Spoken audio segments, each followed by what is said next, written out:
What's up, everybody? Craig Green with you once again, here for another edition of Falcons Daily.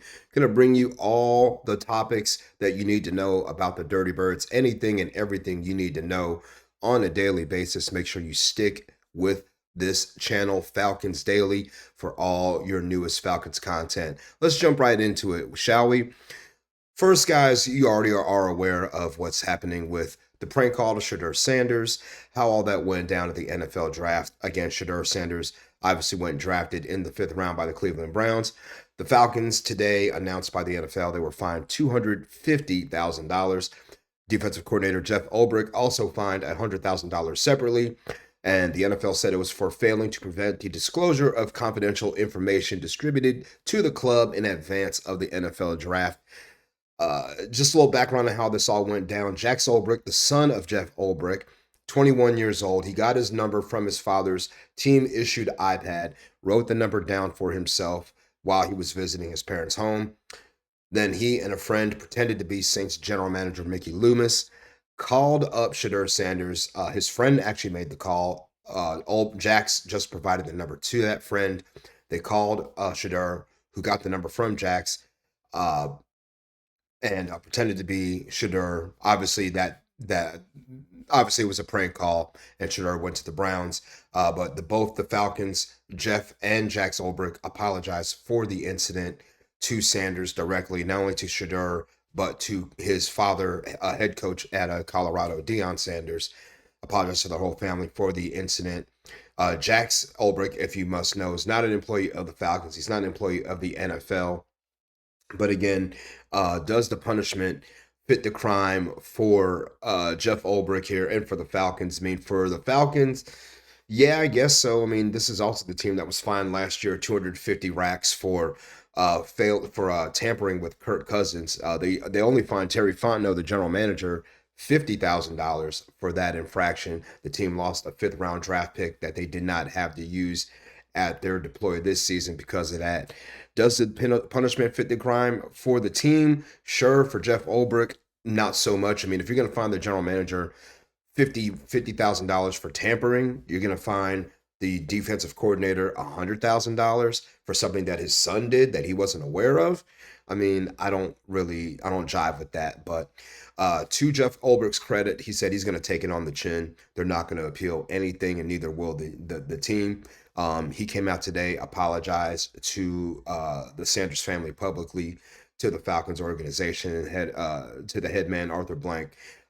And looks like all is going to be well in Flowery Branch with that. But no, I don't think Jeff Ulbrich should have deserved a $100,000 fine, especially if Terry Fontenot got fined $50,000 for tampering with a quarterback from another team. Albeit that this was a very disgusting thing that Jax Ulbrich did. He had no business doing what he did. He put his father in a very bad spot. I mean, he could have got his father fired from his team for this just by making a prank call.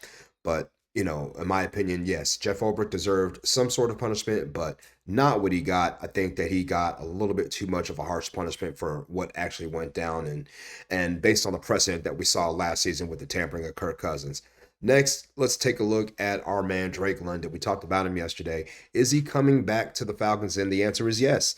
He's already back for 2025, but in 2026, he's going to be back under the 5th-year option that the Falcons extended today. They announced that they had until May 1st to announce that extension. So now Drake London is going to be a Falcon for 2025 and at least 2026. His contract in 2026 fully guaranteed. $16.8 million for 2026, and you will see number 5 for at least the next 2 seasons in Atlanta. Again, you look at Drake London last season, 100 catches, 9 touchdowns, first 1,000-yard season as a Falcon.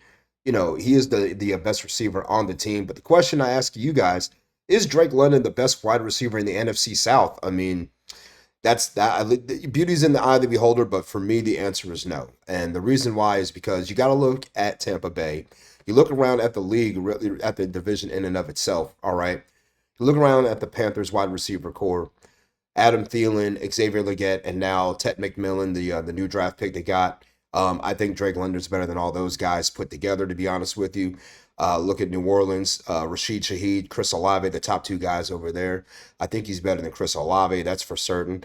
And he's absolutely the number one wide receiver on the team, even, with Darnell Mooney having somewhat of a breakout season last year in his first year in Atlanta Red and Black. But for me, the top receiver in this division is still far and above Mike Evans. He's still the guy. Um, until you can top 1,000 yards pretty much every season you're in the league, as many Pro Bowls as he's got, I think, that's a high bar to jump if you are Drake London. But I would say Drake London is probably second best in the division at best. I would give him a 2A or 2B with Chris Godwin. Again, Godwin and Evans are getting a little long in the tooth. Godwin is he's getting right there around his 10th year. Evans, 12 years in the league. Drake London going into his fourth. So plenty of meat left on the bone for old number five in Atlanta. We'll see if he can become the best of it, the best receiver in the division. But for my money, it's still Mike Evans. Another hot topic of discussion amongst Falcons Nation, Falcons Universe, is Kirk Cousins, old number 18. Do we keep Kirk? Do we trade Kirk? And that's a big decision that the Falcons will have to think about as well. Terry Fontenot addressed it in his post-draft press conference, really non-committal on whether to keep Kirk or trade Kirk. So let's kind of look at the options if you decide to do one or the other. And so if you cut Kirk Cousins, right, it makes absolutely no sense to do it before June 1st. If you do, you're pretty much sabotaging all the money you have to spend for 2025. If you cut him after June 1st, you're still losing $50 million in dead money. You're taking at least a $10 million hit on your salary cap. So again, not the desired move if you were going to move on from him. That would have to be like, we just have to wash our hands of this guy type of deal, but I can't see the Falcons doing that. If they're going to move on from Cousins, it's going to be a trade.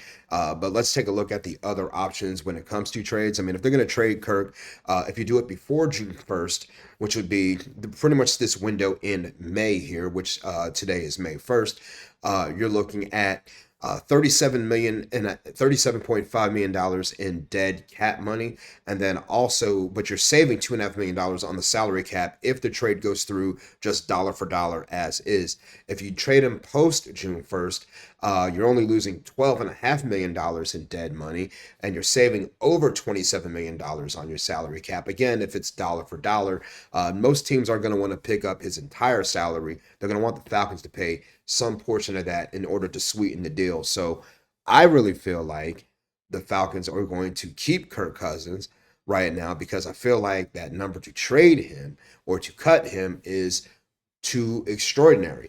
And on top of that, I think you're a better team with him on your roster in case there is an injury or something to Michael Penix to where he can't play. At least you have an insurance policy in at your QB2, someone who's an experienced quarterback, a playoff quarterback, someone that you really benched last season because of his performance towards the middle and end part of the year. A lot of that really had to do with a hit he took against the New Orleans Saints back around week 10, where he ended up getting a shoulder injury. I think he tried to ride it out in the middle of the year, and it really hurt the Falcons offensively because he didn't have the zip on the ball. He wasn't moving like he was before, and the offense really struggled.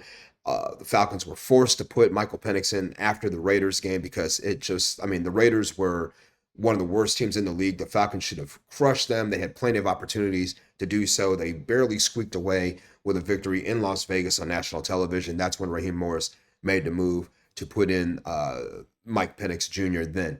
So I think the Falcons end up keeping Kirk Cousins for 2025 unless they find someone down the line who has an injury to the quarterback position or a desire to get a little more experience in that quarterback room. But I think Kirk Cousins is best suited just to stay right where he's at in Atlanta. I think the Falcons are a better team with him there. All right, now rookie minicamp coming up around May 9th. That is the date for when it's supposed to start. Now looking at the Falcons, which rookies can start week one for the Falcons? Honestly, I'm looking at maybe one Probably two. We're looking at, just looking at the starters on defense. I mean, offensively, I don't really see any rookies starting on the squad. Basically, you have first and second string nailed down at every position with the exception of center. Right now, Ryan Newsel not does not have a contract. He's not listed out as a Falcon on their roster on the website. So center is wide open. I don't think they're going to want to put a center up there with Michael Penix. So expect them to make some kind of move here to get an experienced person to snap the ball to their quarterback. But you look at defense, and there's I think some opportunity for a rookie, maybe two, possibly three, to get on the field as the base defense. Let's look at and remember the Falcons want to be very multiple defensively. They're not a 4-3, they're not a 3-4. They're kind of a hybrid. Their depth chart really shows a 3-4 base, but really, they're going to morph into whatever suits them best. So looking at outside linebackers, I mean, you could pretty much pencil in Leonard Floyd, the newest Falcon, at one spot.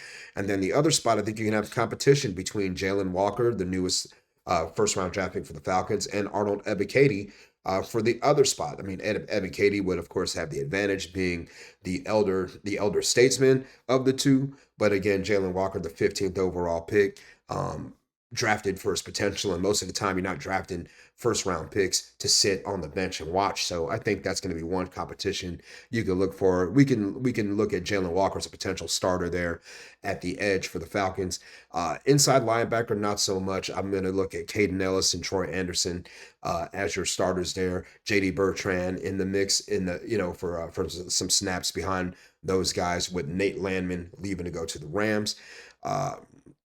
When you look at cornerbacks, I think that's going to be nailed down as well by AJ Terrell, Mike Hughes, Clark Phillips, and D. Alford. Look for some competition between Mike Hughes and Clark for the CB2 spot across from AJ. And then really, I think you have the other battle, I think, is going to be at safety. When you look at Jordan Fuller, the newest Falcon coming in from the Carolina Panthers, he may be competing with third round pick Xavier Watts for the strong safety position across from Jesse Bates. But when you look at defensive line, don't see any rookies stepping up to the plate there to start. You can pretty much put David Onyemata in there, and then you're going to have more of a three-way battle out there with guys like Ruka Rororo, Kentavious Street, and TQ Graham. But yeah, if you're looking at the rookies to possibly get on the field week one, I would say you could probably go ahead and say Xavier Watts over Jordan Fuller, and probably Jalen Walker at the outside linebacker with Leonard Floyd. And don't forget about James Pierce Jr. as well. I mean, he definitely has a chance to get on the field and start maybe as a designated pass rusher on third down. But again, right now, I think it's going to be Walker's battle to lose against Ebiketie. So guys, thanks for watching. Don't forget to hit the subscribe button. Turn on your notifications so you never miss any of the new content. We're going to be back with you on Friday with more Falcons Daily. Until then, this is your guy, Craig Green, CG, saying peace, and we'll see you later.